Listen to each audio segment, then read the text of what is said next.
पर्यटनासाठी प्रसिद्ध असलेला गोवा सध्या एका रशियन नागरिकाच्या क्रूर कृत्याने हादरून गेलाय. शांत समुद्रकिनारी फिरायला आलेल्या रशियन महिलांची हत्या करणारा एक सिरियल किलर पोलिसांच्या जाळ्यात अडकलाय. केवळ 2 नाही तर तब्बल 15 महिलांना मोक्ष दिल्याची धक्कादायक कबुली या नराधमानं दिली आहे. अलेक्सी लिओनोव नावाच्या या रशियन नराधमानं उत्तर गोव्यातील अरंबोल आणि मोरझिम मध्ये 2 महिलांची गळा चिरून हत्या केली. पण तपासात जे समोर आलं ते काळजाचा ठोका चुकवणारा आहे. हा आरोपी आधी महिलांशी मैत्री करायचा, त्यांना प्रेमाच्या जाळ्यात ओढायचा, त्यांच्याकडून पैशाची मागणी करायचा. जेव्हा या महिलांनी विरोध केला किंवा दुसऱ्याशी जवळीक साधली तेव्हा हा क्रूर कर्मा त्यांची हत्या करायचा. त्याने हिमाचल प्रदेशातही अशाच हत्या केल्याचा संशय आहे. हे प्रकरण केवळ हत्येपुरतं मर्यादित नाही तर परदेशी पर्यटकांच्या सुरक्षेचा गंभीर प्रश्न निर्माण करणारा आहे.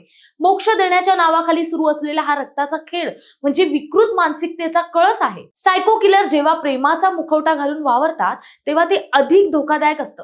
गोव्याची सेफ डेस्टिनेशन ही प्रतिमा आता या क्रूर हत्याकांडामुळे डागाळली आहे. पोलीस सध्या या प्रकरणाच्या मुळाशी जात आहेत. पण 15 महिलांच्या हत्येचा दावा जर खरा निघाला तर हे भारतातील सर्वात भयानक सिरियल किलिंग प्रकरण ठरू शकतं. विश्वासाचा हात देणारा कधी गळा कापेल हे सांगता येत नाही. त्यामुळे अनोळखी मैत्री आयुष्याची सर्वात मोठी चूक ठरू शकते. तेव्हा सतर्क राहणं गरजेचं आहे.